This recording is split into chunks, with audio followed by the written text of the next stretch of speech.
Good morning, praise the Lord. सभी मसीह भाई बहन बच्चों को जय प्रभु यीशु मसीह की। कैसे हैं आप लोग? आशा करता हूँ खुश होंगे, आनंदित होंगे, सुरक्षित होंगे और भला चंगा होंगे। मैं भी खुश हूँ, आनंदित हूँ, सुरक्षित हूँ और भला चंगा हूँ। और सब बातों के लिए पिता परमेश्वर यीशु मसीह को धन्यवाद करता हूँ, जिसने शुरू से लेकर के आज के दिन तक अपने बलवंत धर्म में दाहिने हाथों में लेकर के संभाला, आत्मा प्राण देह से भला चंगा रखा, जीवित रखा, नया दिन दिया, आशीष बढ़ा दिन दिया। इसके लिए हृदय की सच्चाई से कोटि कोटि धन्यवाद करता हूँ प्रभु यीशु मसीह को। पिता परमेश्वर यीशु मसीह को क्या दे सकते हैं? होठों का फल स्तुति रूपी बलिदान जो उनको हम चढ़ाते हैं, उसी से प्रसन्न हो जाने वाला परमेश्वर है। वो सृष्टि का मालिक है, सबको जीवन श्वास देने वाला परमेश्वर है। वो हमसे कुछ लेता नहीं है, बल्कि हमें सब कुछ देता है, जीवन श्वास सब कुछ देता है। आमीन। इसके लिए हृदय की सच्चाई से धन्यवाद करें। धन्यवाद धन्यवाद धन्यवाद। पिता दयालु अनुग्रहकारी करुणा में परमेश्वर अब्बा पिता, मैं धन्यवाद करता हूँ। मेरा पिता धन्यवाद करता हूँ। मेरे ईश्वर, मेरे परमेश्वर, मेरे स्वामी, मेरे सृजनहार, मेरे पालनहार, मेरे तारनहार, जीवन श्वास देने वाला सच्चा परमेश्वर, जिंदा परमेश्वर, भला परमेश्वर, दयालु परमेश्वर, अनुग्रहकारी करुणामय परमेश्वर, आपको हृदय की सच्चाई से कोटि कोटि धन्यवाद, कोटि कोटि धन्यवाद प्रभु मसीह यीशु के नाम से। आमीन। बोलिए आमीन। आज मैं आपको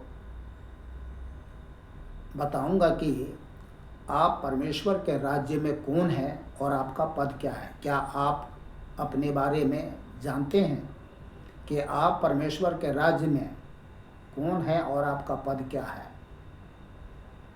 अगर जानते हैं तो स्थिर रहें, अगर नहीं जानते हैं तो आप बहुत बड़ी भूल में हो।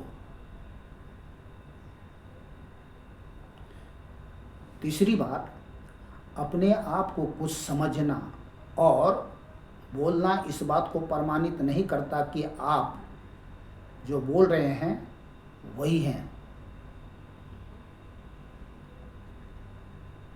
आपको अपने जीवन से फल और गुण प्रकट करना होगा, तब आपका बोलना सही होगा। जैसे कि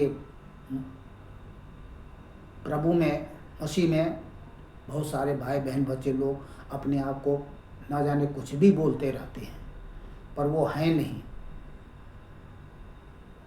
अब मैं नहीं कहता हूँ कि ना बोले, अगर वो सच्चे हैं, अच्छे हैं, परमेश्वर के प्यारे हैं तो बोल सकते हैं। बोलने के लिए आप कुछ भी बोले, पर हमें यह जानना है कि हम प्रभु के राज्य में कौन है, हमारा पद क्या है। अगर इस प्रकार अगर हम जानेंगे तो क्या है, हम स्थिर रहेंगे, भटकेंगे नहीं, कभी भी घबराएंगे नहीं, डरेंगे नहीं, विचलित नहीं होंगे, किसी बात से चिंतित नहीं होंगे। चलिए हम जल्दी से आगे चलते हैं, वचन में चलते हैं।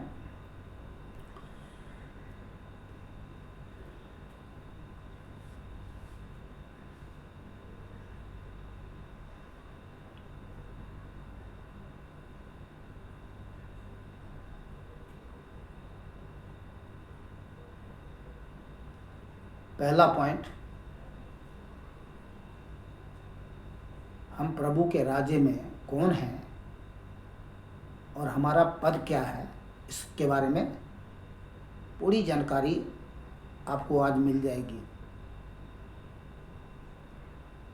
वीडियो को ज़्यादा से ज़्यादा शेयर ज़रूर करना आप, ताकि सभी भाई बहन बच्चों लोगों को यह जानकारी प्राप्त हो कि वो प्रभु में कौन है और उनका पद क्या है।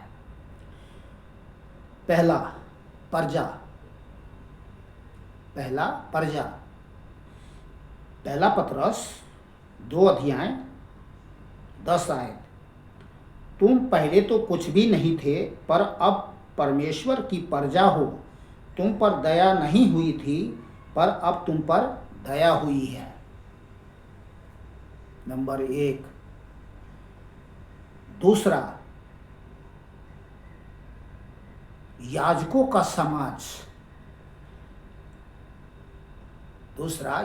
समाज। इसमें आपको बहुत और भी बातें मिल जाएंगे जिसमें आप हो सकते हैं। पहला पतरस 2 अध्याय 9 आयत।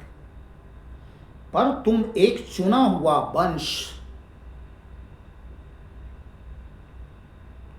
और राजपदधारी याजकों का समाज 3 और पवित्र लोग और परमेश्वर की निज प्रजा हो, इसलिए कि जिसने तुम्हें अंधकार में से अपनी अद्भुत ज्योति में बुलाया है उसके गुण प्रकट करो।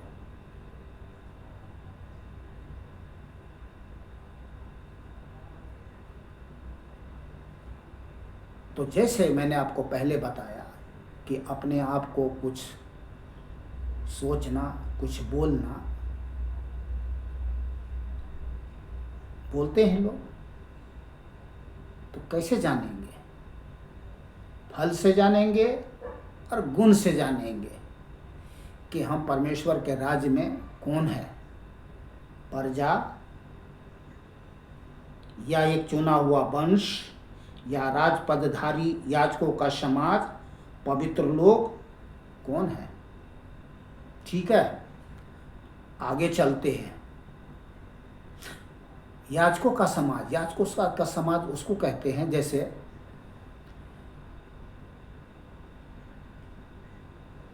जाति जाति में एक समाज होता है।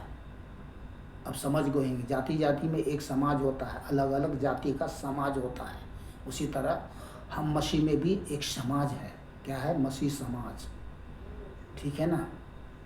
याजकों का समाज यानी कि आराधना करने वाले, प्रार्थना करने वाले, परमेश्वर की सेवा करने वाले समाज जैसा।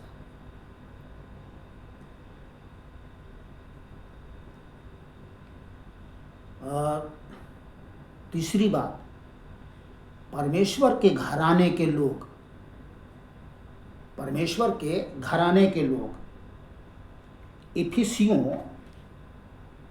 2 अध्याय 19 आयत। इसलिए तुम अब विदेशी और मुसाफिर नहीं रहे, परंतु पवित्र लोगों के संगी, स्वदेशी और परमेश्वर के घराने के हो गए हो। तो यहां अपने आप को हमें देखना है।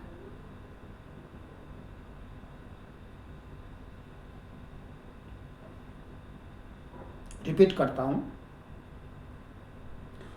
इसलिए तुम अब विदेशी और मुसाफिर नहीं रहे, परंतु पवित्र लोगों के संगी।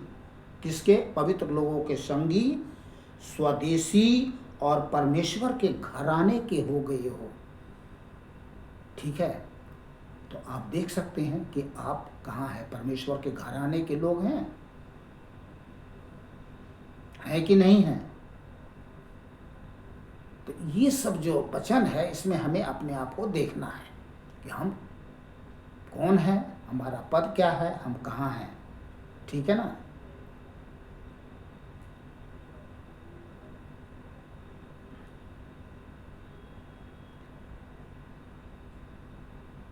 चौथा, परमेश्वर के दास, दासी या सेवक, सेवा करने वाले लोग।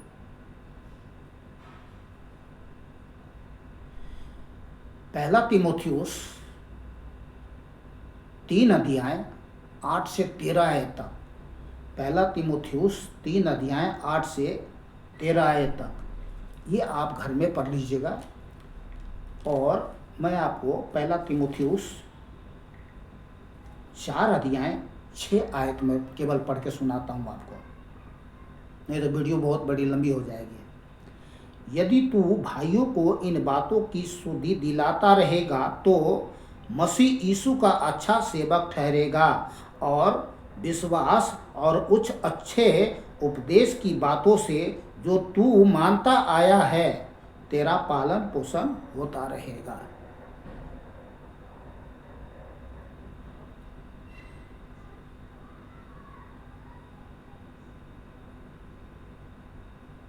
पांचवा, प्रभु यीशु परमेश्वर के सेना, प्रभु यीशु परमेश्वर के सेना। प्रभु यीशु परमेश्वर के सेना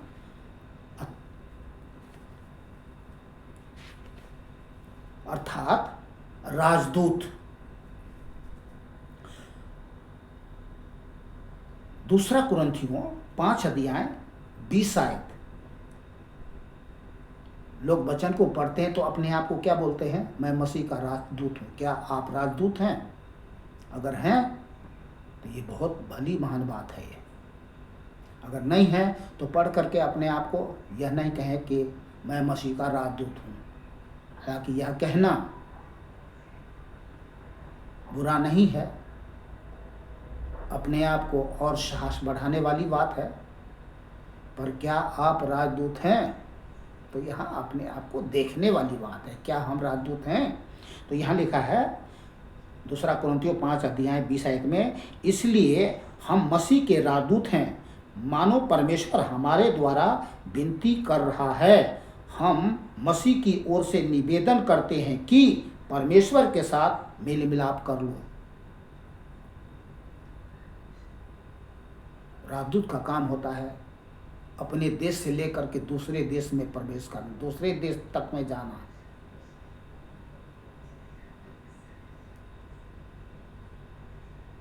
और इनको आप राजदूत, प्रेरित, भविष्यद्वक्ता भी कह सकते हैं। ये सब सेना है। इफिसियों 4:11 और 12 अब पढ़ लीजिएगा।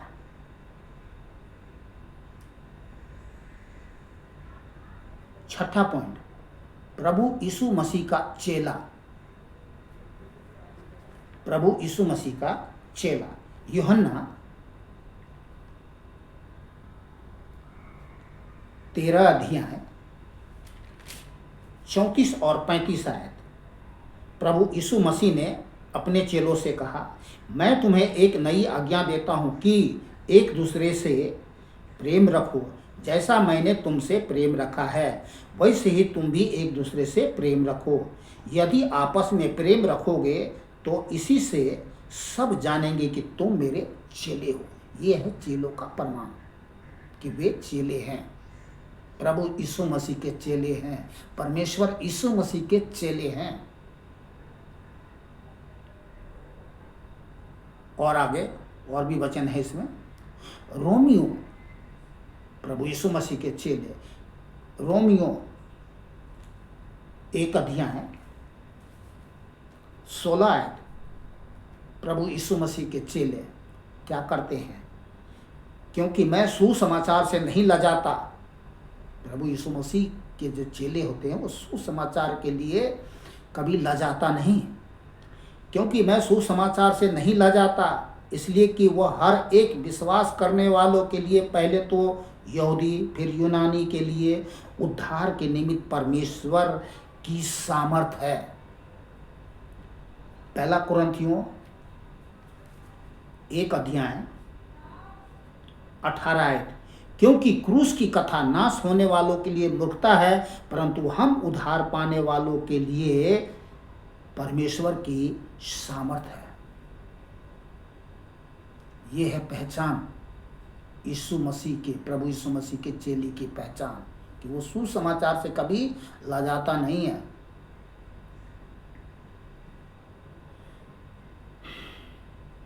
सातवां,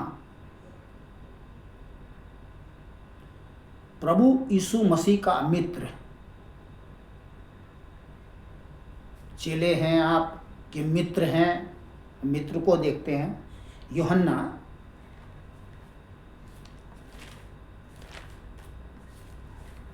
चेला होना छोटी बात नहीं है, बहुत बड़ी बात है। पर उससे बड़ी बात मित्रता है, मित्र होना है। ये तब होती है जब हम उसके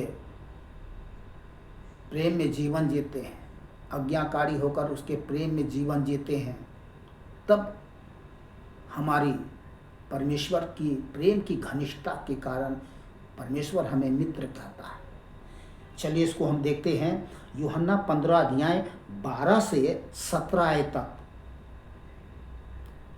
मेरी आज्ञा यह है कि जैसे मैंने तुमसे प्रेम रखा वैसे ही तुम भी एक दूसरे से प्रेम रखो। इससे बड़ा प्रेम किसी का नहीं कि कोई अपने मित्रों के लिए अपना प्राण दे। जो आज्ञा मैं तुम्हें देता हूँ यदि उसे मानो तो तुम मेरे मित्र हो। अब से मैं तुम्हें दास न कहूँगा, क्योंकि दास नहीं जानता कि उसका स्वामी क्या करता है, परंतु मैंने तुम्हें मित्र कहा है, क्योंकि मैंने जो बातें अपने पिता से सुनी वे सब तुम्हें बता दी। तुमने मुझे नहीं चुना, परंतु मैंने तुम्हें चुना है और तुम्हें नियुक्त किया है कि तुम जाकर फल लाओ और तुम्हारा फल बना रहे, कि तुम मेरे नाम से जो कुछ पिता से मांगोगे वह तुम्हें दे। इन बातों की आज्ञा मैं तुम्हें इसलिए देता हूँ कि तुम एक दूसरे से प्रेम रखो। ये है प्रभु यीशु मसीह के साथ मित्रता। कितना हम उसकी आज्ञा मानते हैं, कितना हम उससे प्रेम रखते हैं, कितना हम एक दूसरे से प्रेम रखते हैं, तब कह सकते हैं हम प्रभु यीशु मसीह के मित्र हैं। चलिए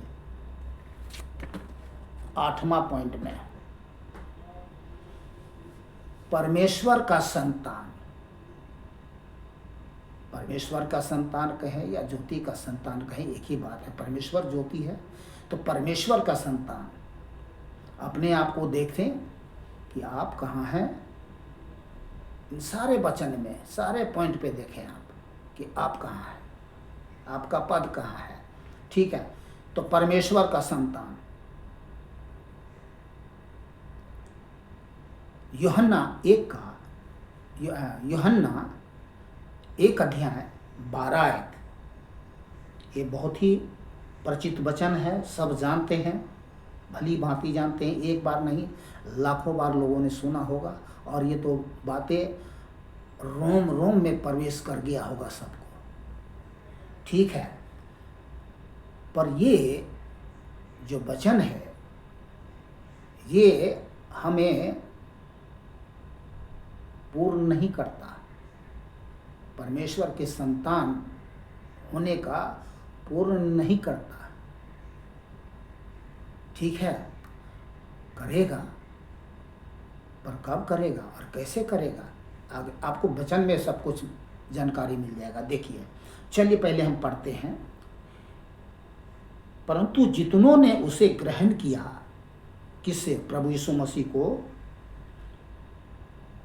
परंतु जितनों ने प्रभु यीशु को ग्रहण किया, प्रभु यीशु ने उन्हें परमेश्वर की संतान होने का अधिकार दिया, अर्थात उन्हें जो उसके नाम पर, किसके नाम पर? प्रभु यीशु के नाम पर विश्वास रखते हैं। तो संतान होने का अधिकार तो दे दिया, पर ये अधिकार जो है तात्कालिक है। ध्यान करें, संतान होने का अधिकार तात्कालिक है। आप कहेंगे कैसे, मैं अपने मन से बोल रहा हूं? नहीं, वचन भी लिखा हुआ है।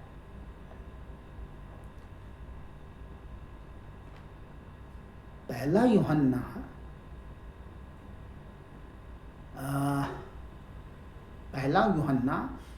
3 अध्याय, पहला यूहन्ना 3 अध्याय में हम पढ़ेंगे तो आपको एकदम पता लग जाएगा। अब यहाँ लिखा है, पहला यूहन्ना 3 अध्याय 1 से 3 आयत तक। देखिए, देखो पिता ने हमसे कैसा प्रेम किया है कि हम परमेश्वर की संतान कहलाए, और हम हैं भी। इस कारण संसार हमें नहीं जानता, क्योंकि उसने उसे भी नहीं जाना। किसे नहीं जाना? पिता को भी नहीं जाना, प्रभु यीशु मसीह को भी नहीं जाना। जानते तो हैं पर मानते नहीं हैं, तो उसे भी नहीं जाना। हे प्रियो, अब हम परमेश्वर की संतान हैं, और अभी तक यह प्रकट नहीं हुआ कि हम क्या कुछ होंगे। तो क्या है, अभी तक प्रकट नहीं हुआ है, तो यहाँ पर क्लियर नहीं है। सुनिए, तो अभी तक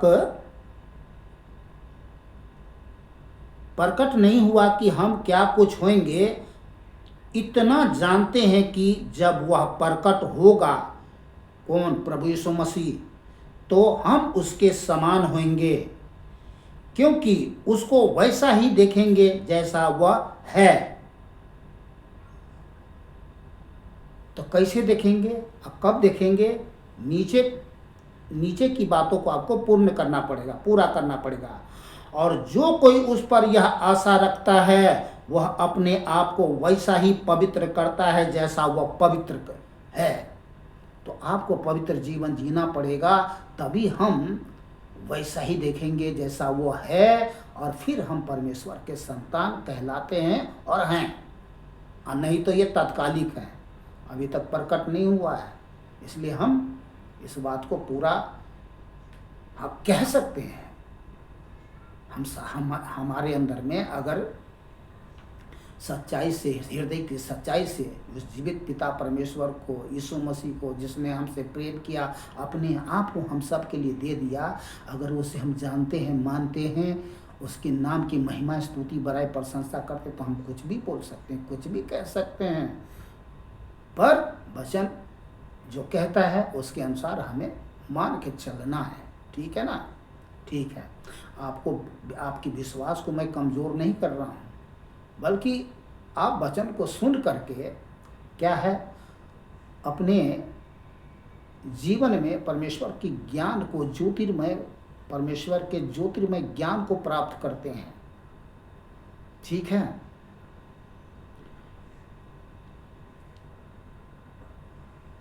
रोमियो 8 अध्याय चलते हैं, मैं आपको यहाँ और भी बता देता हूँ। रोमियो 8 अध्याय 16 और 17 आयत।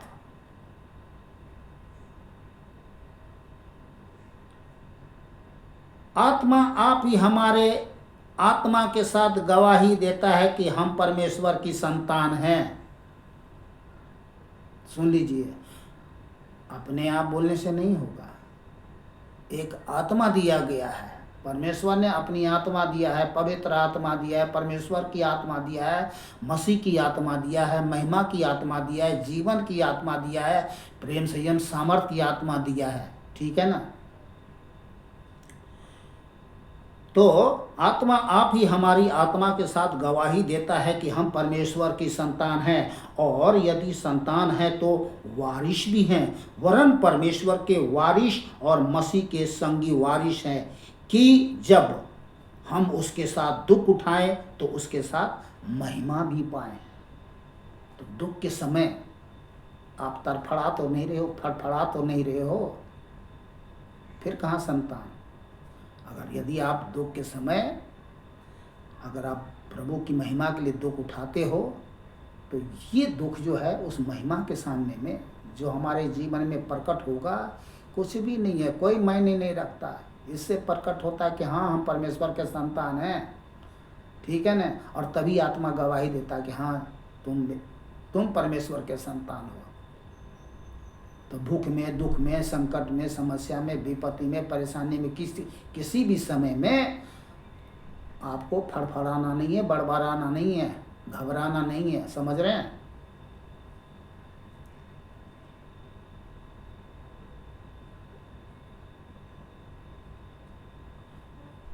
नौवां पॉइंट, परमेश्वर के पुत्र और पुत्रियां। रोमियो 8 अध्याय 14 आयत।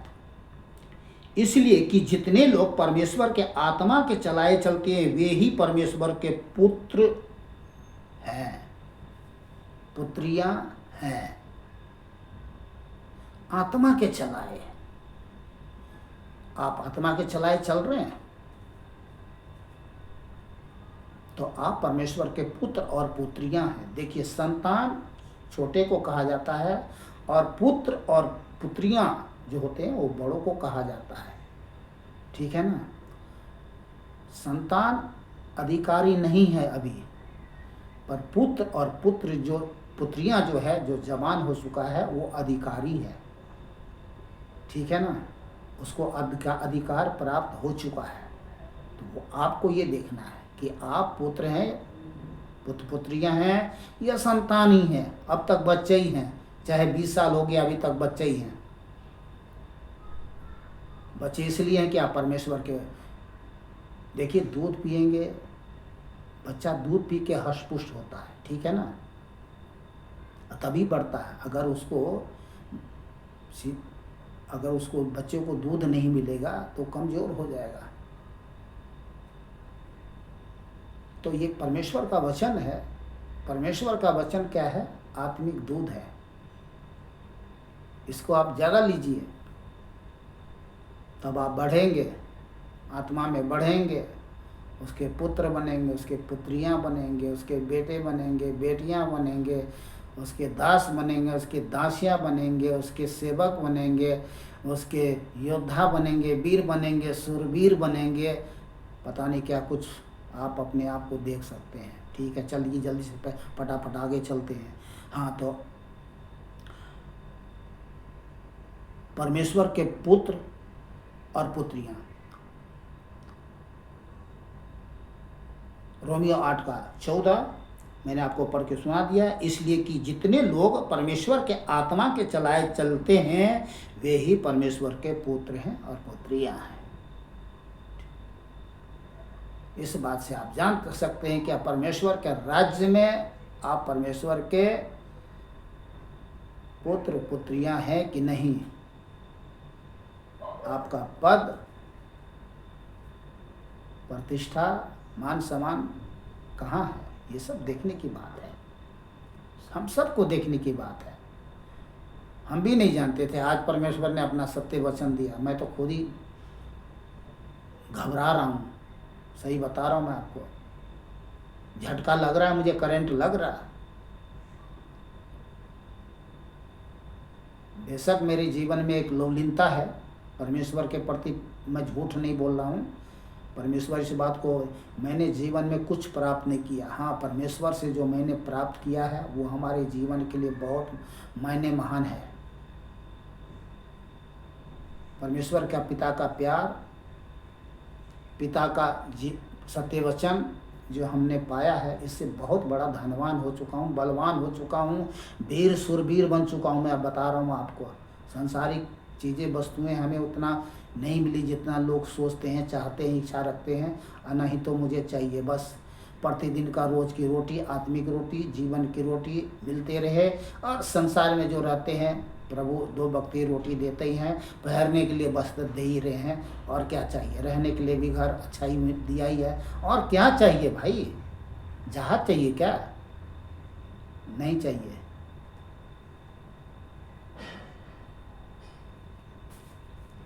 और जब जरूरत पड़ती है तो परमेश्वर जहाज भी देते हैं, देश विदेश भेजते हैं। साधन किया है, दिया है प्रभु ने। चलिए आगे चलते हैं इन बातों से आगे में। 2 कुरिन्थियों 6:14 से 19 आयत तक आप घर में पढ़ लीजिएगा। यहाँ पर भी लिखा है परमेश्वर के तब लिखा है कि तब मेरे तुम पुत्र और पुत्रियां होगे। ये सर्वशक्तिमान परमेश्वर का वचन है। ये 2 कुरिन्थियों 6:14 से 19 तक आप पढ़ लीजिएगा, ठीक है। अच्छा, 10वां पॉइंट, परमेश्वर का निवास स्थान, मसीह का घर। आप परमेश्वर के निवास स्थान या मसीह का घर हैं, जो वचन में लिखा हुआ है। चलिए मैं आपको वचन से साबित करता हूं। तो ये है, लोग हैं, और हम भी हैं और हो सकते हैं। आप सब भी हो सकते हैं, हम भी हो सकते हैं, ठीक है, और नहीं भी हो सकते हैं, क्योंकि वचन बहुत कुछ बताता है, अलग अलग बताता है। तो हमें अपने आप को देखना है, पहचानना है, जानना है कि हम कौन हैं, कहाँ हैं, हमारा पद क्या है, प्रतिष्ठा क्या है, मान क्या है, सम्मान क्या है, जो हम परमेश्वर के गुणगान करते हैं, कहाँ पे, कैसे। चलिए ठीक है, हम्म, परमेश्वर का निवास स्थान, मसीह का घर। इफिसियों 2 का 22 आयत। इफिसियों 2 का 22 आयत। जिसमें तुम भी आत्मा के द्वारा परमेश्वर का निवास स्थान होने के लिए एक साथ बनाए जाते हो। रिपीट कर रहा हूँ, जिसमें तुम भी आत्मा के द्वारा, किसके द्वारा? आत्मा के द्वारा, पवित्र आत्मा के द्वारा परमेश्वर का निवास स्थान होने के लिए एक साथ बनाए जाते हो। ठीक है।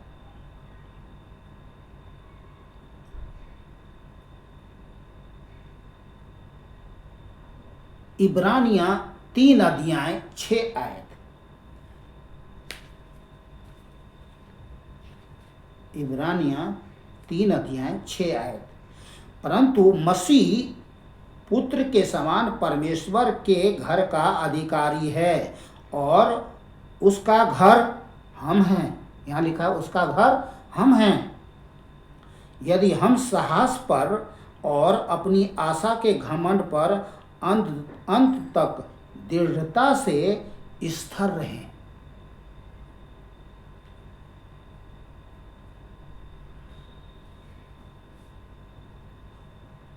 11वां पॉइंट, बस लास्ट पॉइंट है ये। परमेश्वर का मंदिर, पहला क्या है? निवास स्थान, घर।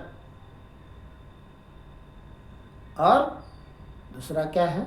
मंदिर। बहुत गाते हैं हम लोग, मन मंदिर में बसने वाला, मन मंदिर में बसने वाला, यीशु तू है निराला, यीशु तू है निराला। गाते हैं ना, गाते हैं। और इस वचन को हम लोग खूब पढ़ते हैं और बोलते हैं, पवित्र आत्मा का मंदिर हूँ मैं, परमेश्वर का मंदिर हूँ मैं। चलिए पहले वचन पढ़ लेता हूँ फटाफट। पहला कुरिन्थियों 3 अध्याय 16 और 17 है।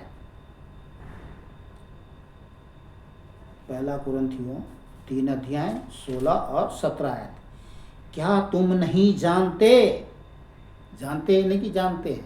तो सब बातों को जानिए, जितने पॉइंट आपको दिया गया है वो सब बातों को जानिए। जान गए हो, आप जान गए। क्या तुम नहीं जानते कि तुम परमेश्वर का मंदिर हो? क्या तुम नहीं जानते कि तुम परमेश्वर का मंदिर हो और परमेश्वर का आत्मा तुम में वास करता है?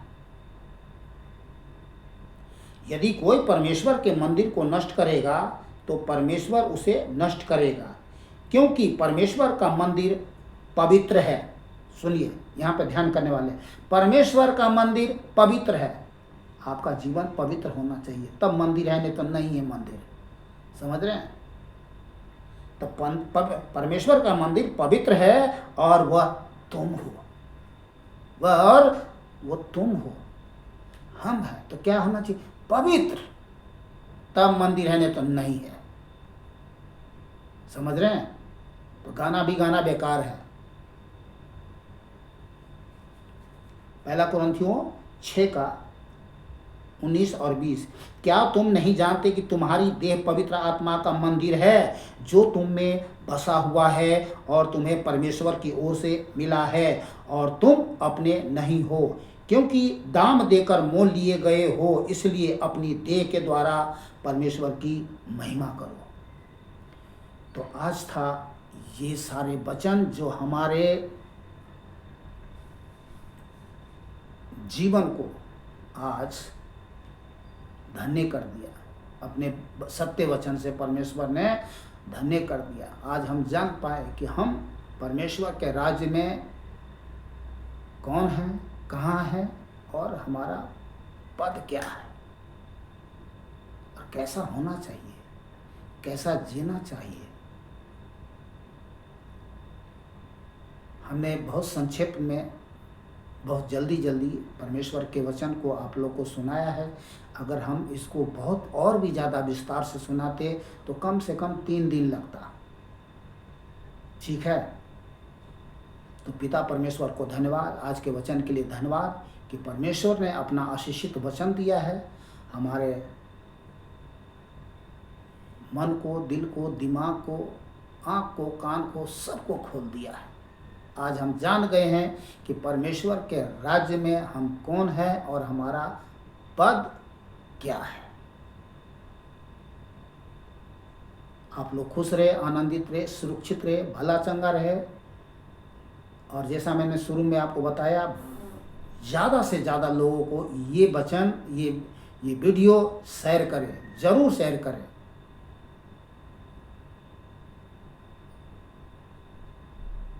सभी भाई बहन बच्चों को जय प्रभु यीशु मसीह की।